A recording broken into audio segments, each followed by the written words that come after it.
Hello there and welcome to our second and final edition of News Tonight here on UBC TV this Tuesday, the second day of April 2024. We are coming to you live online and on air from Broadcast House on Nile Avenue. On sign language it is Elizabeth Nakakuni and I am Rukidi Kiijanangoma. Now, President Yoweri Museveni, in the company of the First Lady and Minister for Education and Sports, Janet Kataha Museveni, hosted a group of residents from Chiruhura and Kazo district at their country home in Rwachitura. The meeting followed a field study conducted by the group at Richard Nyakana's model farm in Rwengaju Fort Portal. During the interaction, the residents commended President Museveni for encouraging them to participate in the money economy.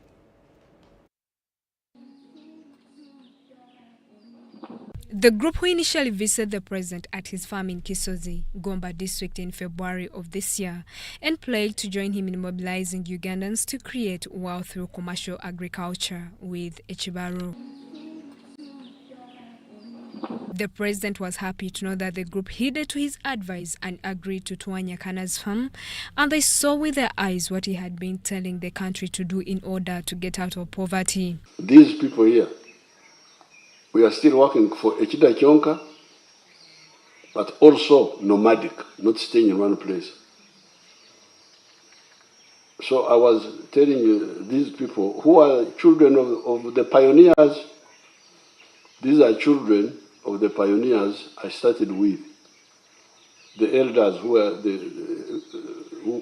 who were older than me that time. Actually, they were many of them were much older. Either much older or slightly older. So therefore, we had to deal with number one, deal with the nomadism. Show them that nomadism was not necessary. And the reason they were nomadic was because they were running away from diseases, cattle diseases, because they didn't have a scientific answer to them. We told them that no, you don't have to run away from the disease. You can stay in one place and you kill the cause of the disease. He also pledged to construct a demonstration farm similar to that of Mr. Nyakana at Inshara Government Ranch. The president further pledged to provide silage choppers to every parish and tractors to every sub-county in the districts. On the other hand, President Museveni advised his guests to refrain from the act of land fragmentation, emphasizing its inherent danger. And the issue of pasture, we castigated bush burning because they were destroying the grass. So when they did that, the mortality of cows stopped, reduced. The cows were not dying so much. But it did not solve the issue of the Echibaro. Asio Echibaro is Aymar in Ateso. Aymar. The Echibaro. If I have 100 cows, are they enough to support my uncle cows? Are they enough to support my family to give a good life in a year? And our answer was no. If you have the uncle cows, they will not be enough. Maybe you need 1,000. On her part, the First Lady, Mama Janet Museveni, expressed appreciation to the group for heeding the president's advice to improve their livelihoods and the lives of those they lead through wealth creation. The meeting was also attended by area members of Parliament, among other leaders. Justin Nakami, UBC News. Now, the Ministry of Health has rolled out a mass yellow fever vaccination campaign in 53 districts, including Wakiso. This exercise started today, Tuesday, and was conducted in schools and various health centers. The Ministry of Health mass yellow fever vaccination campaign in 53 districts also includes Wakiso.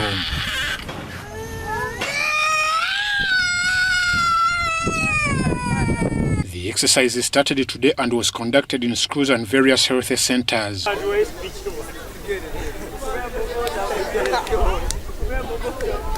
Abazadde twabinforminga naye omusakire yali tulagira nti tuteeka ku implementinga policy usually mass immunization is murumo gwaffe ku implementinga government policy eyo kyeva tukiriza ba doctors kujja wano. In Kira municipality, the vaccination exercise went on well at different health centers.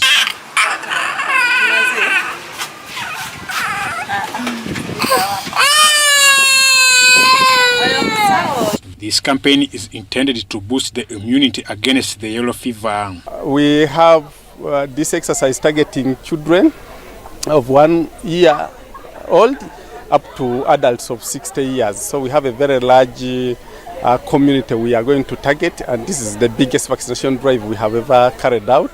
Yeah, so after vaccination, we only advise that you should not do a blood donation for a period of 2 weeks. After that, you are free to do the donation. Yellow fever vaccine is used to prevent infection of the yellow fever virus by causing your body to produce its own protection against the virus. In Kira municipality, Chireka Health Center 2 and Boyogere Government Health Center 3 people were coming one by one, and the turn-up was low. Fatuma is the mother of 2 boys who were vaccinated, and she responded to government's call.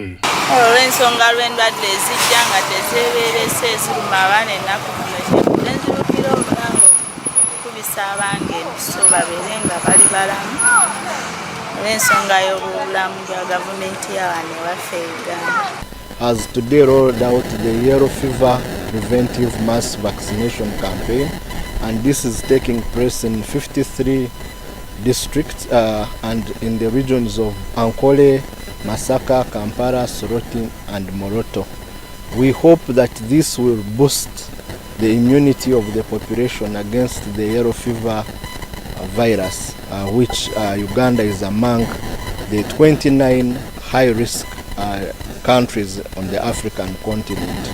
This exercise will last from 2nd April up to 8th April. The launch is on 4th in Buyikwe district, where the minister will officially flag off this exercise.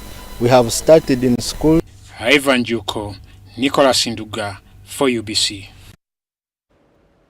Nicholas and Juko, thank you so much for that story there. And of course, we encourage everybody between those years that have just been mentioned to really go and get that yellow fever vaccination. Uganda police has reported a death of 91 people during the Easter weekend.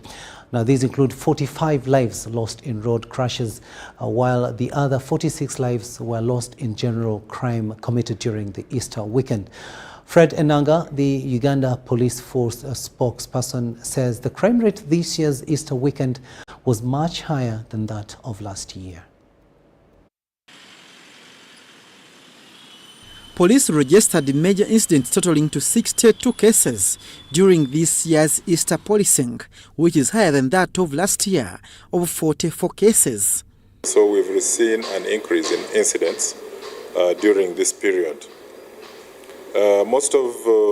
We registered majorly cases of murder by mob. We had 10 cases, then 9 cases of aggravated robbery. Out of the 62 major incidents reported during the Easter weekend, 10 cases rose from mob action, 9 cases aggravated robbery, 8 cases of murder, 4 cases of domestic violence-related murders. 46 lives were lost, culminating into the arrest of 52 suspects. The arrested include 20 suspected criminals who were terrorizing residents of the public in Chito, Mabanda, Sel, Matuga, Gombe Division, Nasana Municipality in Wakiso. And there was an operation on the hideouts of criminal gangs at Chito, Mabanda, Sel, Matuga, where we managed to arrest 20 suspects. Other operations carried out in Parabek, Ramo district led to the arrest of 62 refugees from South Sudan over inciting violence. We want to call upon the refugees, especially the Dinka and the Nuer, who are always in conflict, that when they are in our country in Uganda, they should really, it's an obligation for them to observe rule of law within this country. So we want to call upon them that these acts of violence are not necessary. They are already vulnerable as refugees, so they shouldn't cause more havoc again. Meanwhile, the Police Directorate of Traffic and Road Safety registered 45 fatalities during the Easter weekend. These were recorded between the 28th of March to the 1st of April 2024. Apart from 45 lives lost, 125 people got serious injuries, and motorcyclists contributed to 49% of the total deaths registered. And among the dead were 22 people who were motorcyclists, and these constituted 49% of the total crashes. 10 were pedestrians, and these constituted 22% of the total crashes. 5 people were passengers on motorcycles, which constituted 11%. Traffic police enhanced its operations against road rules defaulters, and over 1,000 were arrested, some cautioned, others fined, while some arraigned in court. A total number of 786 defaulters with invalid driving licenses were arrested and their vehicles impounded throughout the country.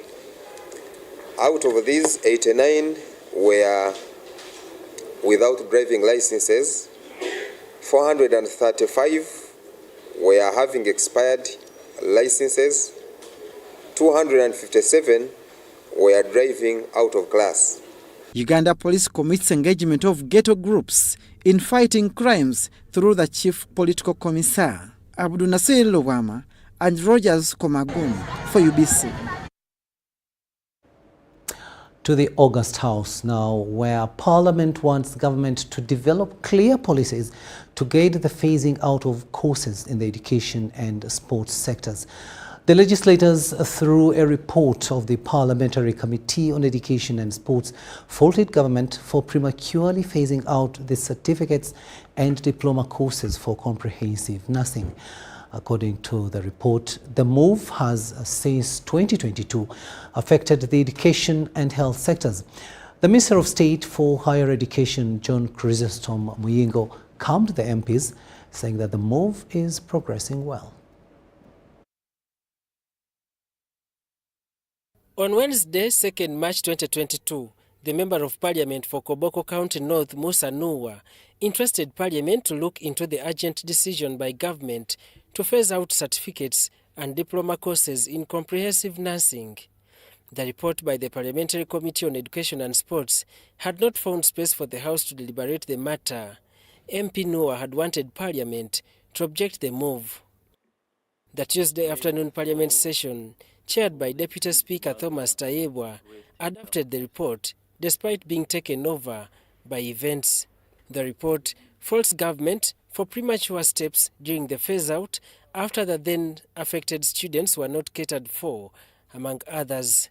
There were no instruments to support the pronouncement that would guide nursing training schools. The committee wants government through the Ministry of Education and Sports to design academic programs to enable the in-service comprehensive nurses and the continuing students to undertake retraining to consolidate their new roles. This would enable them to offset retraining costs and other related expenses and would signify government as empathetic. The report also wants government to develop clear policies to guide the phasing out of courses in the education and sports sector to avoid future embarrassments of the like. The Minister of State for Higher Education, John Chrysostom Muyingo, told the MPs that the exercise was successful and has registered positive results. We have looked at the job market needs. We have revised the curriculum of midwifery and then nursing so that we address the needs of the job market. Meanwhile, Parliament has supported the Bank of Uganda decision to object the move by a foreigner to take over the leadership of Stanbic Bank Uganda. Omara Paul, the MP for Tuke County, asked Parliament to support the move after the Standard Bank Group had nominated a foreigner to succeed Anne Juko, the former CEO of Stanbic Bank Uganda, who was elevated to the regional role as the head of global markets. Anne Juko served the position of CEO Stanbic Bank since 2020 as the first female in the position, replacing Patrick Muhire. The practice that is normally exercised is that foreign nationals are normally recruited as long as there are no capable nationals in that particular country. I would want to submit that the Standard Bank and Stanbic might not have explored opportunities for Ugandans who are capable of running that bank. I believe they are there. Really, to me, I want to support the central bank for rejecting a non-Ugandan who was nominated. Because, these are issues, when the bank performs well, now they want to take it back themselves. This is our largest bank. If anyone has confidence in us, let them have a Ugandan. And we have them who are capable. Otherwise, out of the succession plan which they have been submitting to the central bank, why were they saying we have so and so and so and so? Then at the end of the day, you bring someone from another country. Daniel Mugoya, Gloria Gutabinji, UBC News. Now, the Parliament of Uganda has applauded the Kabaka of Buganda, Ronald Muwenda Mutebi II, for championing the fight against HIV/AIDS. The Speaker of Parliament, Anita Among, said this as she led members of Parliament to Bulange Mengo to support the Kabaka birthday run. They bought kits worth 50 million Ugandan shillings. The Katikkiro of Buganda, Charles Peter Maiga, advised legislators to prioritize health matters while passing laws. The Speaker of Parliament, Anita Among, Deputy Thomas Tayebwa, and members of Parliament arrived at Bulange Mengo and were welcomed by the Uganda's Katikkiro, Charles Peter Maiga, and ministers.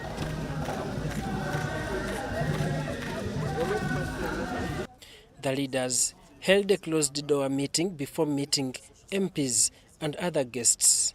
Katikkiro Maiga says Speaker Anita Among's visit to Bulange to support the Kabaka run is historical, being the first speaker to do so since the run started. So this visit is very historic, ladies and gentlemen, because ever since we started the run, no Speaker of Parliament has been here for this purpose. No Speaker of Parliament has been here for purposes of participating with us in the run, like in an official manner. That's why this visit is very, very historic now, Rongo.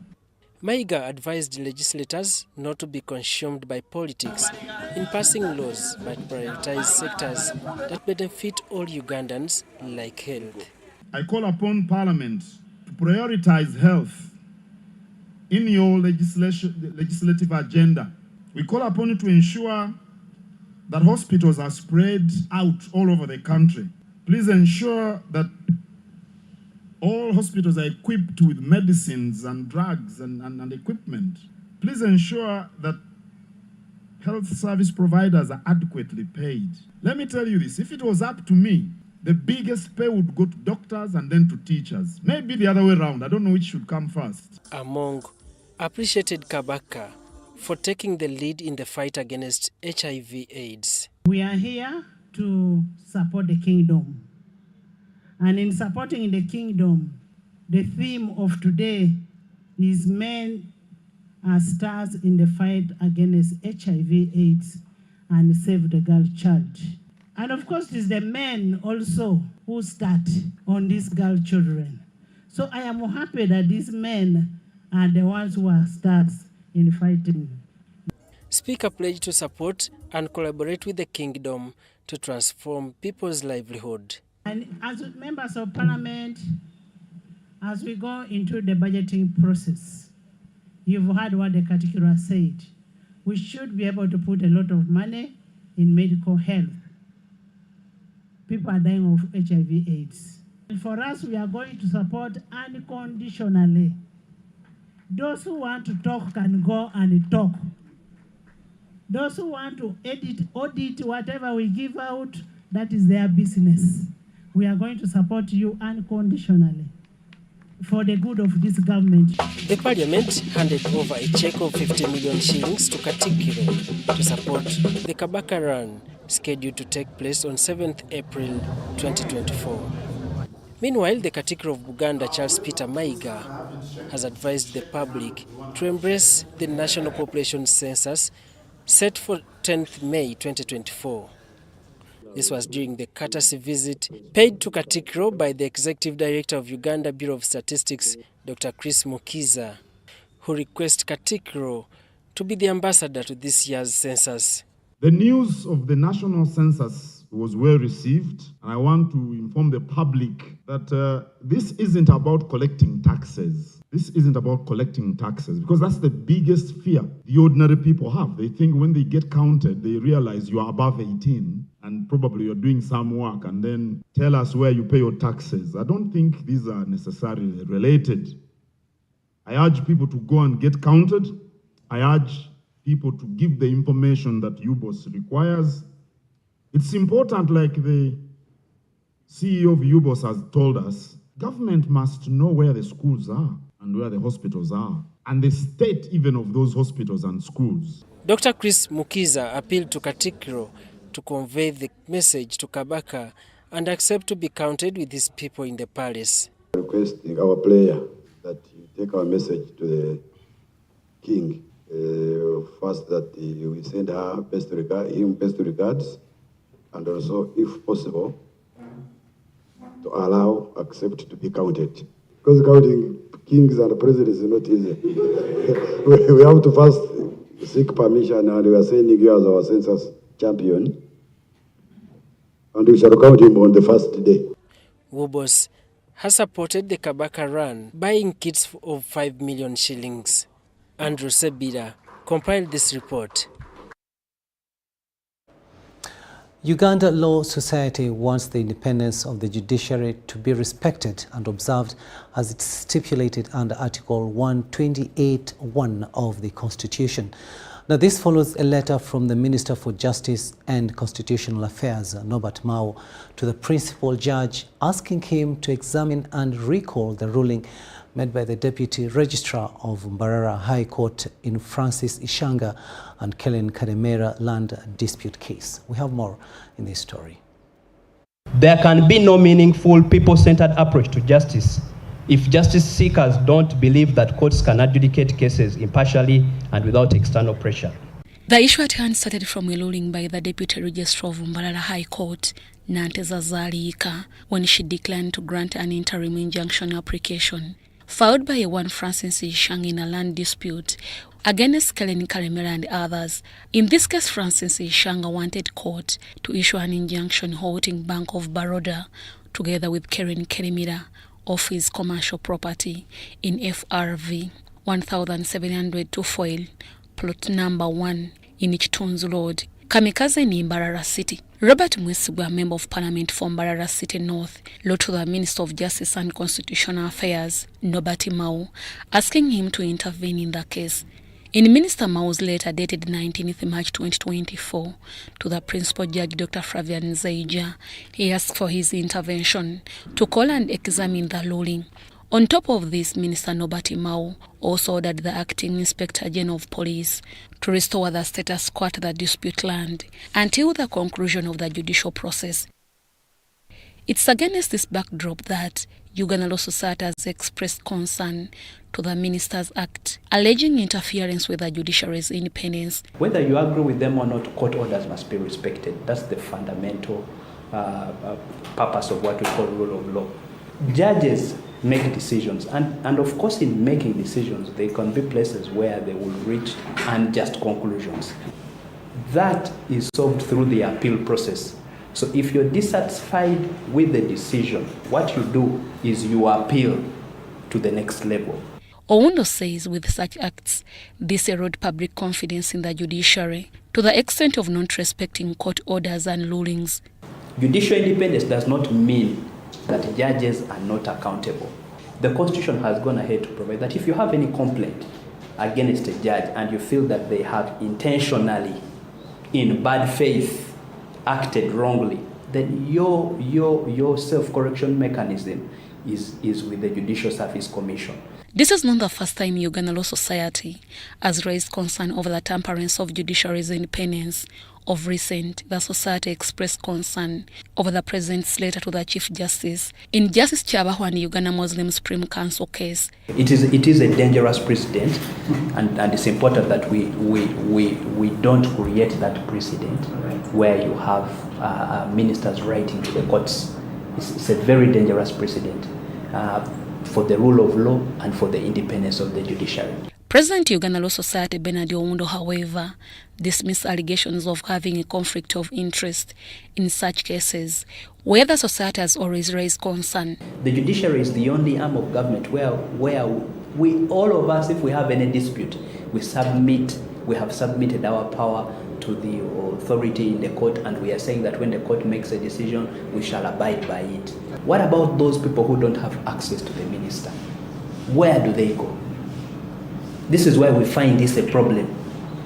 UBC TV tried to reach the judiciary spokesperson James Eremi Mawanda over the issue at hand, and he had this to say. The ULS letter is their opinion. It is their opinion, and we have no control over their opinion. While at the 25th Judges Conference, the Minister for Justice and Constitutional Affairs, Nobati Mau, pledged to deal with whoever tampers with the judiciary's independence. It would be wrong to seek to remove a judge from office for the sole purpose of achieving a political end. It is wrong for public officials to attack an individual judge. My duty is only to balance judicial independence against judicial accountability. Deborah Namamonde, UBC News.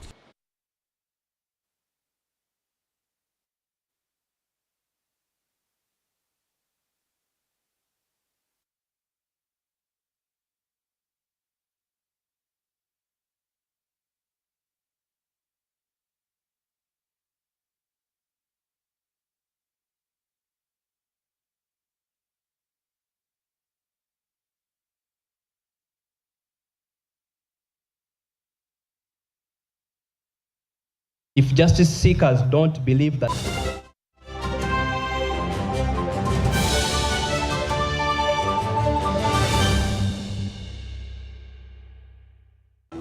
Fred! Osmosis. Freddy! Fred Dollar, my boss, CEO Inojo, the general of generals, the conqueror of conquerors, the first and the final, the sky above the skies, the promised land, the terms and the conditions, the international king crocodile, the source of the Osmosis. the Nile. I don't have money today. Just take a polite loan of 200k to stock my shop. The signs and symptoms of success. The bank commander, not the bank teller. Why hassle for a loan when you've got MTN Momo? We're sorting.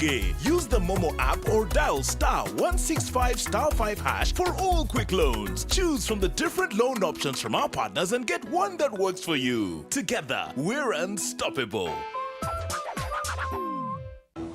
Fred!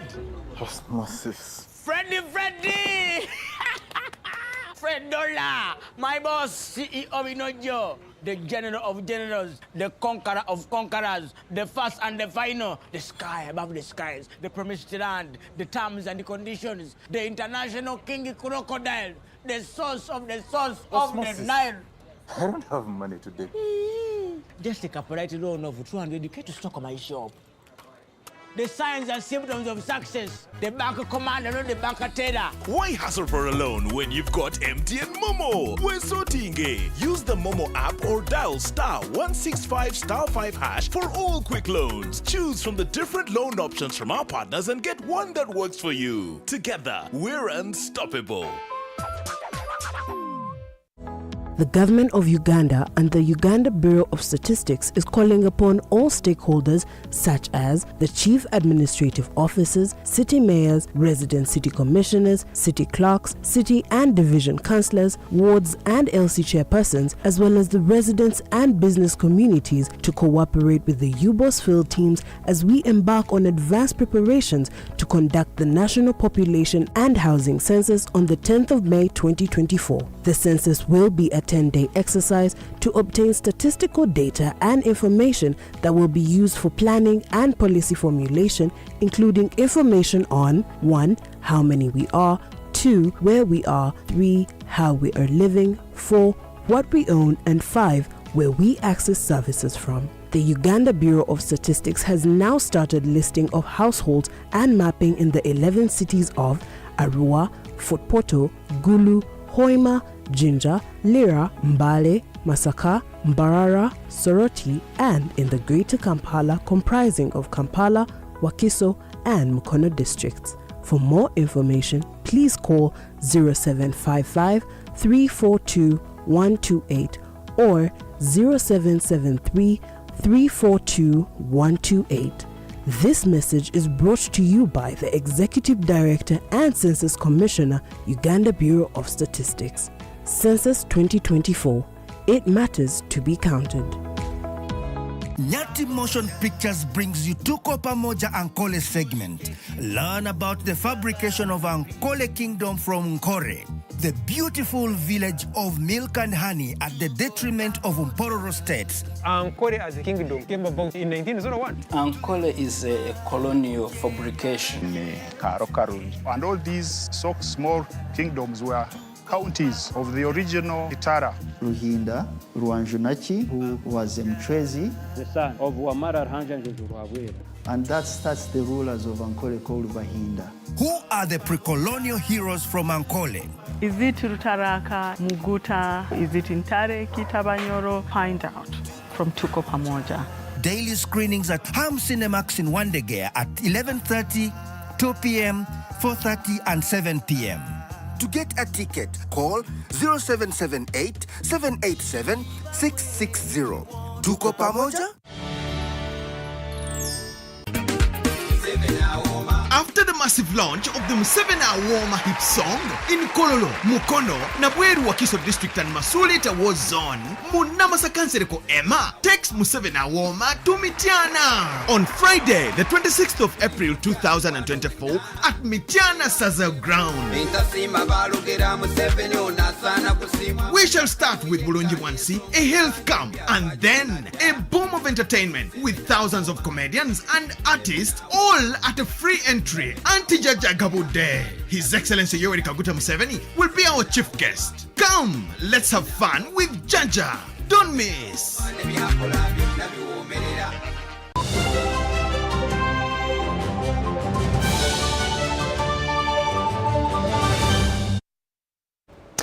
Welcome back from that break. Let's go to Luuka District now, where Luuka District woman member of Parliament, Esther Mbayu, has said the NRM government will this time garner more votes than the previous election, which was more of a protest vote due to the issue of sugarcane. Now, she was at the handover ceremony of a vicarage house and commissioning of Lambala Parish by the Bishop of Central Busoga Diocese, Patrick Wakuka. Luuka is a movement district. We believe in movement, but of course the other voting, the last elections, it was like a protest vote because of the sugarcane. Sugarcane was an issue, sugarcane issue. So we told the president, and we've really tried as much as possible to solve. But Luuka is NRM district, and I believe NRM would still continue, winning in Luuka, and that is it.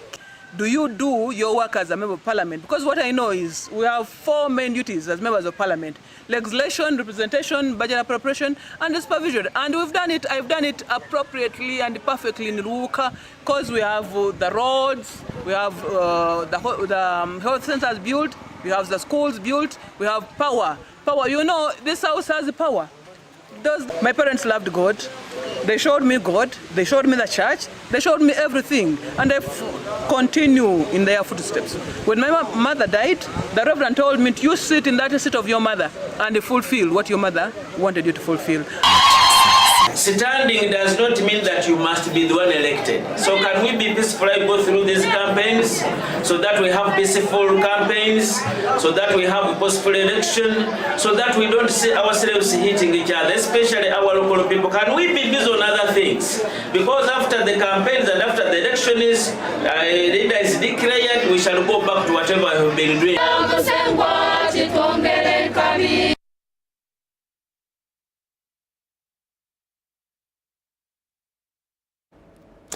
Let's cross to Masindi now, where residents of Kirasa in Masindi municipality have received a clean, safe water source that will save them from sharing water with animals and brick makers.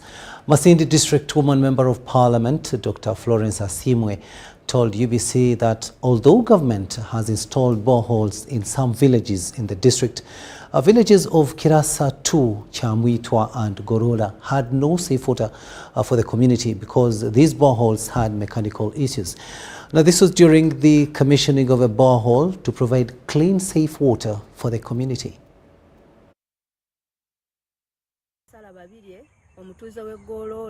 Lwali oluzzi lwaffe lwe tunywamu ente nga zinywa wali enkima abaana bali ebijjaka nga basuula muno.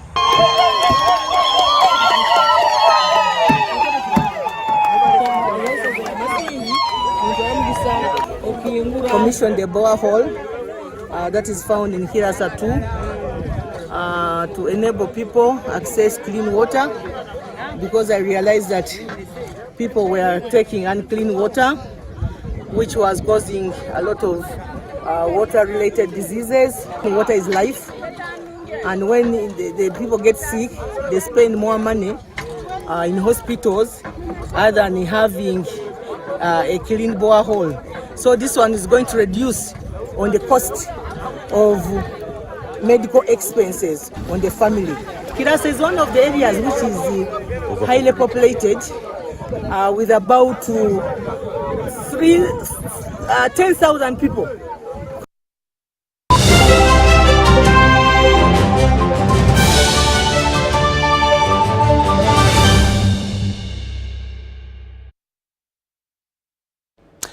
Business news now, and State Minister for Investment and Privatization, Evelyn Anite, has told investors to avoid buying land from Namamve Industrial Park.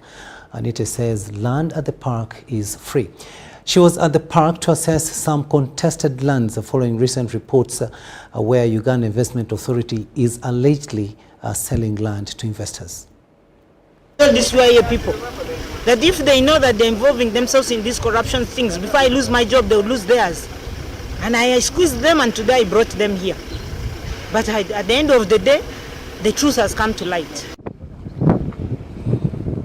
Evelyn Anite went to Namamve Industrial Park to ascertain allegations of some investors buying land.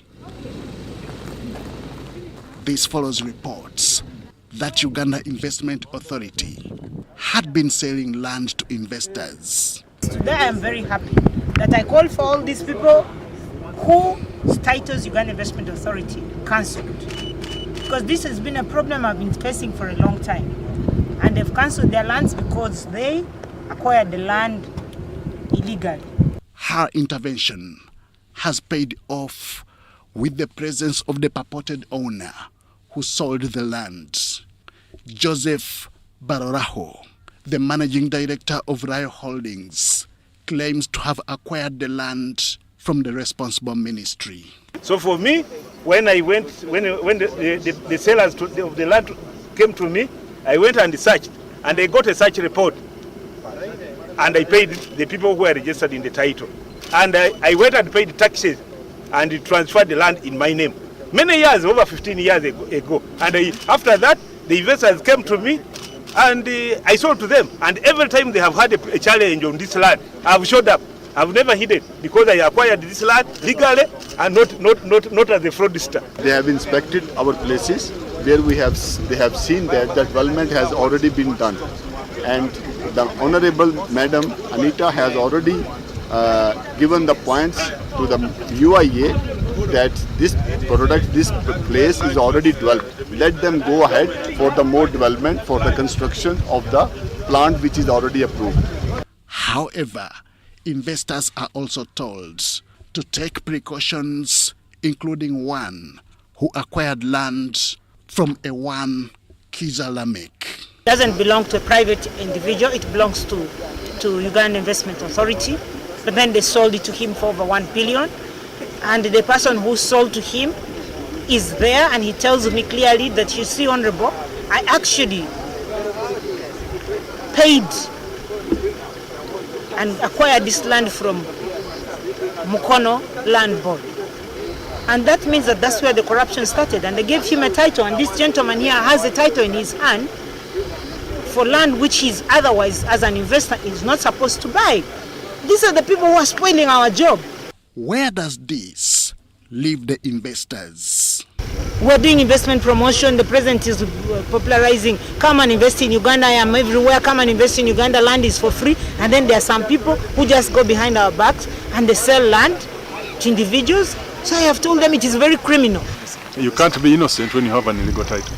For us, we need our titles to ensure we give right of way, we give infrastructure corridors, drainage corridors to our investors. You who has bought the land, you have committed a criminal offense. And you who has sold the land, it's a criminal offense. You who has issued the land title, it's a criminal offense. The minister plans to open a police case to aid in investigations. Henry Okrut, UBC.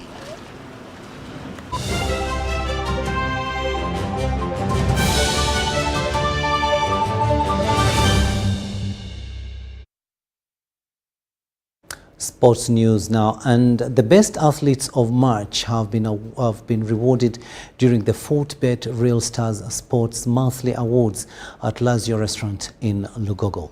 Here is our sports reporter John Ban-Sentamo with more. From a month in which Uganda performed well at the African Games in Ghana, the Fortbet Real Star Sports Monthly Awards for March have been won by those that excelled at the Games. In badminton, Husna Kobukabe, who won a doubles gold medal and added a silver medal, was the best. Weightlifter Davis Nyoita, who also won 3 African Games medals, bettered all others. In football, another player that exhibited quality skills as the football hippos claimed African Games silver, Hakim Motebi, was at the podium. It has been a good edition. Remember, we are recognizing the best in March. We normally consider those guys who went out in Ghana or African Games and did as well. We went for gold medals and then silver medals. Below that, it was not that good performance. Unfortunately, that lady who brought us a medal from badminton, Husina, wasn't here. She's in Madrid preparing for the Olympics. And again, Nyoita, who brought us 3 medals, 2 silver medals in weightlifting and then 1 bronze, was also in Thailand. We didn't manage to have him here, but all went well because he was represented by his headmaster, Majabas from Kakunguru, a memorial. In rugby, Lydia Namabiro for her performances edged Peace Lekuru and Nobato Keny.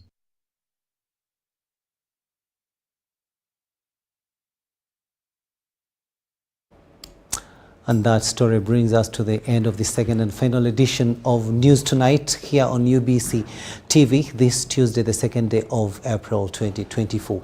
Thank you so much for having kept us company on sign language. It has been Elizabeth Nakakoni, and I am Rukidi Kiijanangoma, wishing you a blessed night.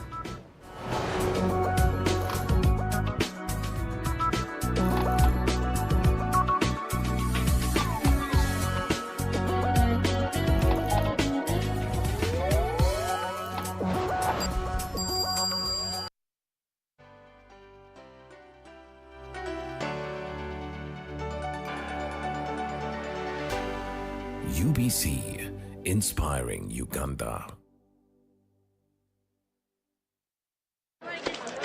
Juko. Yo. Wachiko. Check the shopping, man.